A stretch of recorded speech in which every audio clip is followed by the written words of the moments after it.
একসময় কাজ করতেন পুলিশে। দীর্ঘ 18 বছর কাজ করেছেন উত্তরপ্রদেশ পুলিশের ইন্টেলিজেন্স বিভাগের হেড কনস্টেবল হিসাবে। স্বঘোষিত ভোলা বাবার লাখ লাখ ভক্ত রয়েছে পশ্চিম উত্তরপ্রদেশ, রাজস্থান এবং মধ্যপ্রদেশে। এক ধর্মীয় অনুষ্ঠান শেষে তার গাড়ির ধুলো নিতে গিয়ে 121 জনের মৃত্যু হয়েছে। কে এই ভোলা বাবা? তার উত্থান হয়েছে কিভাবে?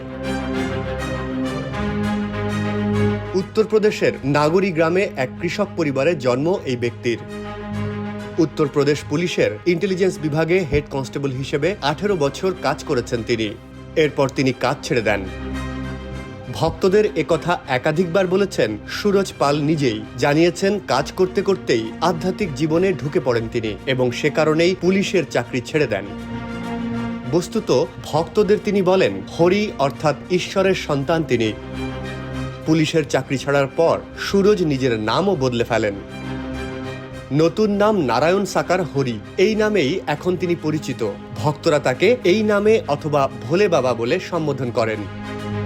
ভারতে ছড়িয়ে থাকা হাজার হাজার বাবাজির থেকে কিছু কিছু ক্ষেত্রে আলাদা এই ব্যক্তি। অন্যদের মতো তিনি গেরুয়া কাপড় পরেন না।